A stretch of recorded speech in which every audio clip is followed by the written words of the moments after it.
លុយមិនមែនជាគ្រប់យ៉ាងក្នុងជីវិតកុំឲ្យលុយគ្រប់គ្រងជីវិតនិងគុណតម្លៃផ្ទាល់ខ្លួនចេះរកលុយដើម្បីរស់មិនមែនរស់ដើម្បីលុយលុយគឺជាថ្នាំល្អដែលជួយសង្គ្រោះជីវិតក៏ប៉ុន្តែក៏ជាថ្នាំពុលដែលធ្វើឲ្យមនុស្សបោះបង់ចោលសាច់ញាតិលុយគឺជាកញ្ចក់ឆ្លុះមើលចិត្តស្នេហាហើយក៏ជាដុំមាសសាកល្បងចរិតមនុស្សដែរលុយគ្មានចរិតតែវាអាចផ្លាស់ប្ដូរចរិតមនុស្សជាច្រើនលុយគ្មានជំហរតែវាធ្វើឲ្យមនុស្សជាច្រើនផ្លាស់ប្ដូរជំហរលុយគ្មានខុសត្រូវតែវាធ្វើឲ្យមនុស្សជាច្រើនលែងដឹងខុសត្រូវមនុស្សដើមឡើយគឺសម្រាប់ស្រឡាញ់លុយដើមឡើយគឺសម្រាប់ប្រើប្រាស់ពេលខ្លះទំនាក់ទំនងคล้ายជាច្របូកច្របល់ព្រោះតែលុយត្រូវបានគេយកមកស្រឡាញ់ហើយមនុស្សត្រូវបានគេយកមកប្រើប្រាស់ហេតុនេះទើបមានការបោះបង់គ្នាក្រោយពេលបានប្រយោជន៍ឆ្លងទឹករួចរុះស្ពានចោលយកលុយជាជីវិត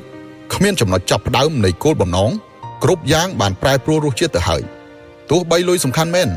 តែវាមិនអាចធ្វើអ្វីបានទាំងអស់ទេហើយក៏មិនមែនជាគោលដៅនៃជីវិតដែរវាគ្រាន់តែជាមធ្យោបាយមួយដែលអាចធ្វើឲ្យមនុស្សមានសុភមង្គលតែប៉ុណ្ណោះ